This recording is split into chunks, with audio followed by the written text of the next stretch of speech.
Awesome. Hey guys, super excited to be here. Really fun conference so far. Quick show of hands. I always really like to do this. Who here, raise your hands if you've used a non-custodial wallet like MetaMask before. Okay, interesting. Who here has used decentralized exchange before? Interesting, okay. And who here has participated in a DAO? Less people. Okay, that's fine. Cool. Well, I'm Bradley Miles. I'm the co-founder and CEO of Roll. I'm going to be talking about a mental model we use to think about the world, technology, society, and crypto in general that we call Web 2.5. A lot of people think this concept is sort of antithetical or kind of anti-mimetic to how most people, most maximalists think about this space, but we actually think this is the main way to drive technology, specifically Web3 forward. So we'll begin to kind of talk about this moving forward and the importance of moving back and thinking about the mass of traditional internet Web2 users before we think about sort of mass adoption to Web3. But before we do that, we'll just think about technology and society more broadly in terms of ages or epochs that have happened and the importance of infrastructure serving as sort of the main accelerator of mass adoption. You can go back to the industrial age and sort of see infrastructure like roads, railways, and combustion engines serving as mass adoption in that time. You could think of the information age, where the central thesis, you'd say, is to transform the world's information into a digital format, and the infrastructure that made that possible, memory chips, microprocessors, semiconductors as well.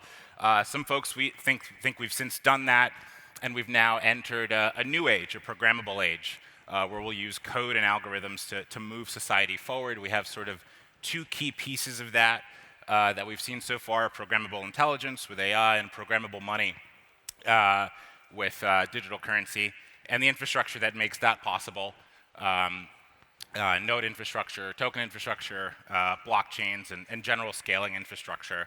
And so when we think about the model for Web 2.5, we think about going back. We think about this purely in terms of numbers. The idea that in any given month, you could say that's maybe 30 million people using 30 million people using Web3 tools in a given month, where in Web 2 you may see 5 billion users monthly, let's say. And so there does need to be some sort of bridge to activate the next 100 million users or so into Web 3. And so yeah, the idea here is serving that bridge and allowing people to easily contextually going to where people actually are, going to where people are actually using platforms, instead of having them kind of navigate to new infrastructure and platforms.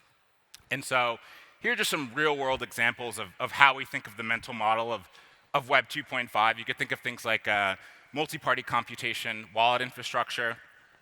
This is simply tools that allow people to have wallets quite simply, where they don't necessarily need to memorize sort of a complicated mnemonic seed phrase to send tokens to one party or another. Things like stable coins, which conceptually allow people to think about digital currency less in the abstract and more so as a replacement for the euro or the dollar.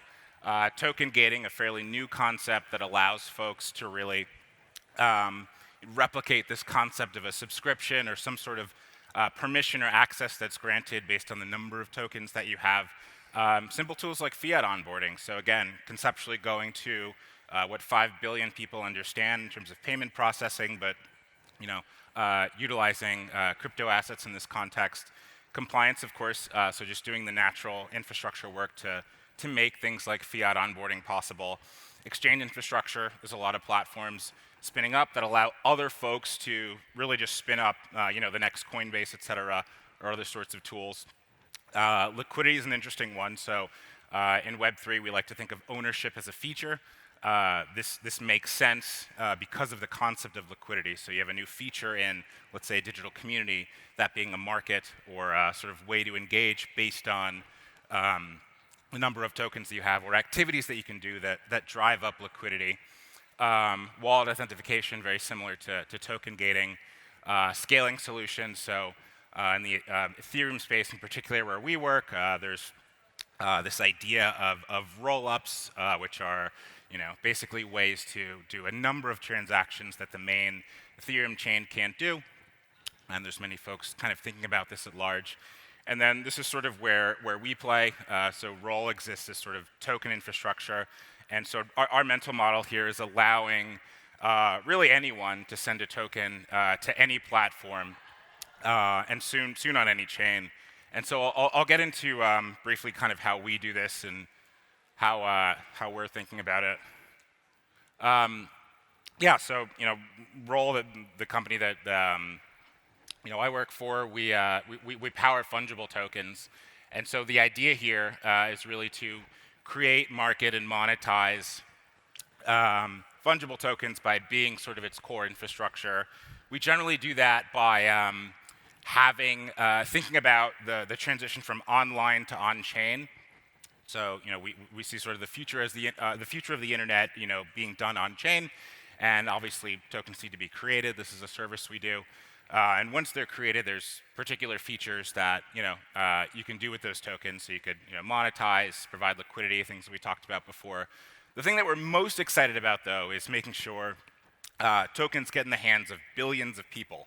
And so how do you do that? So the mental model for that is going to where those people are contextually, doing the things that they're really familiar with.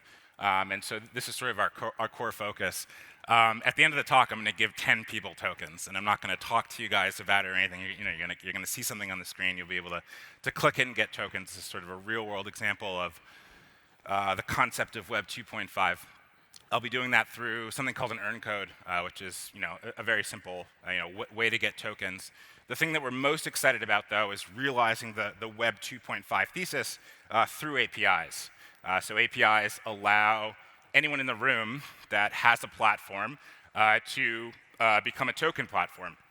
And so I'll talk about sort of use cases there, but you can imagine, let's say, a podcast platform, or so a podcast booth outside, where people can get tokens by listening to the podcast simply anywhere in the world without sort of a Web3 wallet. So it's not limited to the population of Web3, more so leaning towards Web2.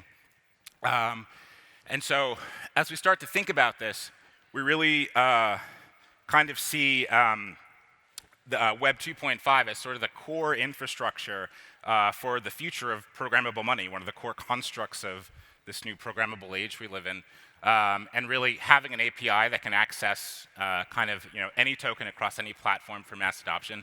So like here are some real world use cases.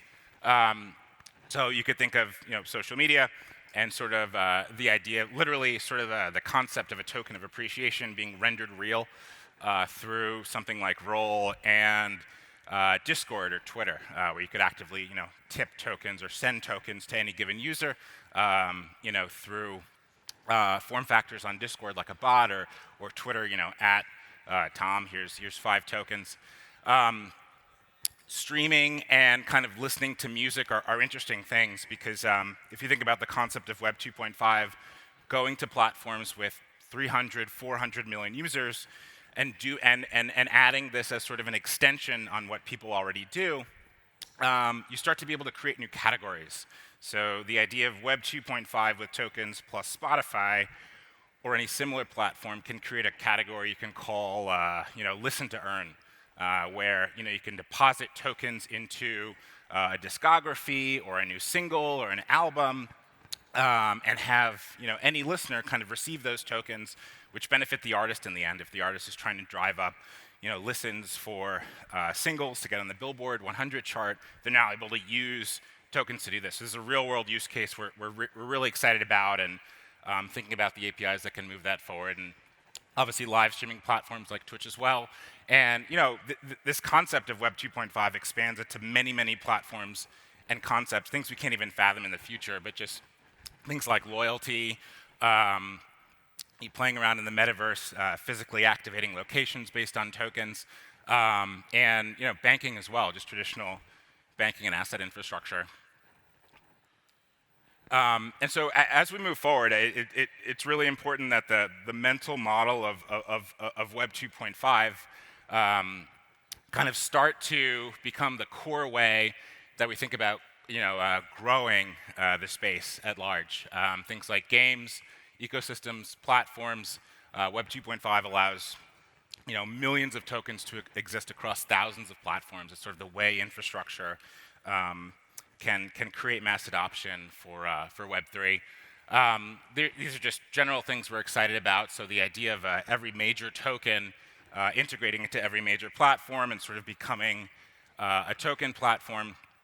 So things like tipping tokens on Reddit based on a sort of a good comment or post, turning any group chat into Coinbase, allowing any person to buy tokens in a WhatsApp or a Discord, streaming on Twitch or any sort of live streaming platform. So imagine you've been on a stream for 9 hours watching this person, and I've only been on the stream for 1 minute, so I get more so you get more Bitcoin than I do, and then earning tokens in any sort of virtual world based on the actions that people do there. And so, that's in general the thesis for Web 2.5 and how we're thinking about how Web3 can grow in the future. So it's for us, it's going to be about going to where everyone already is, which is kind of where you guys are. So if you have a phone and you're really quick, you get some tokens by sort of scanning this QR code and sort of see how our infrastructure works. And I think that's my time. Thanks so much, guys. Enjoy the conference. Thank you so much, Bradley. We have time for I think 2. Yeah, let's do this one. Bradley, in simple words, what does humanity need? Why does humanity need Web 3.0, 3.0? Yeah.